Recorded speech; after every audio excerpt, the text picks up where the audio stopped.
If you just want to see what kind of pictures this can take and what kind of video performance you can expect, timestamps are in the description below.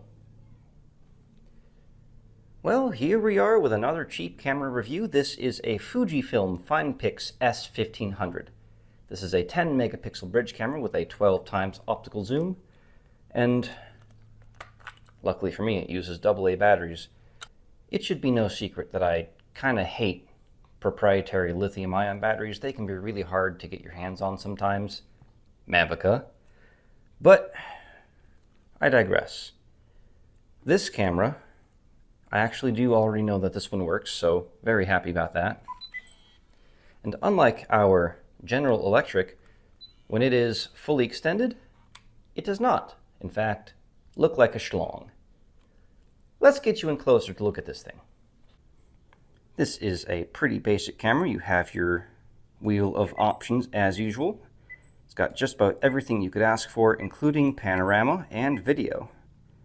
I really like this camera so far. It does also have a flash. There's not a whole lot different from this camera, at least body-wise, compared to a lot of the other ones that are on the market. Unfortunately, I don't actually see... Wait a minute. Okay, so it does have a sort of USB out, but I really don't like that connector right there. I would much prefer either micro or mini USB, but that is what it is. Let's go ahead and see what kind of pictures this can take.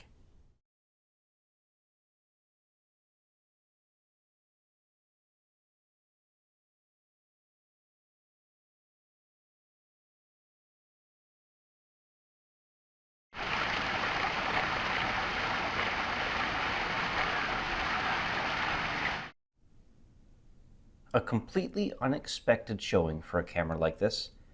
This is pretty old, but this takes really good pictures. At least in the daylight. We still need to test low light conditions for this camera. But I wasn't expecting that.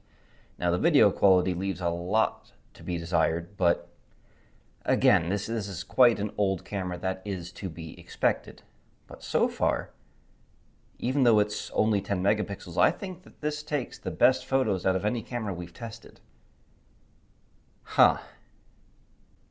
Well, I suppose it's time to try low light.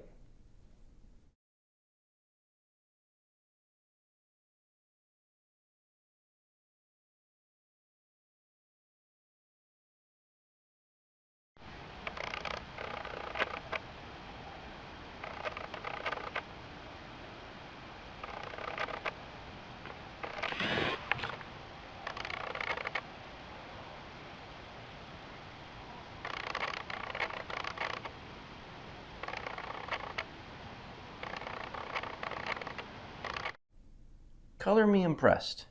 Yeah, that's a pretty good showing for low light. It does have some issues with focus that I noticed in low light conditions. And there is a lot of noise, but again, that is to be expected. This has done better than most of the other cameras I've tested so far. Did not expect that. So I will say this. When I tested video during daylight, I didn't zoom in or out, and I didn't have any focus issues because it was daylight. Now that it's nighttime, we had some focus issues, and you could hear the focus ring moving while we were recording. And I also tried to zoom in and out, and oh goodness. Oh boy, you could hear everything. So if you're going to use this for its glorious 480p video, I'd replace that audio track. This is really designed purely for pictures. The video is just an afterthought. So what do we think? I think this is an excellent camera. I bought this for about 20 bucks plus shipping. If you can find one for a similar price or even cheaper, I'd say go for it. Heck, I'd probably pay, 40, 50 bucks total. But I'm just impressed. This thing is amazing. Now, when you're fully zoomed in, it does have some issues with stabilization, but, we'll take what we can get. If you found this video useful, a like would be appreciated. It does help us in the algorithm. Let me know what you think about this camera as well. I do read all of the comments. If you'd like to see behind the scenes footage and all sorts of other posts, you can find those on my Patreon down in the description below, as well as my P.O. box if you want to send something in. And with that, thank you for watching.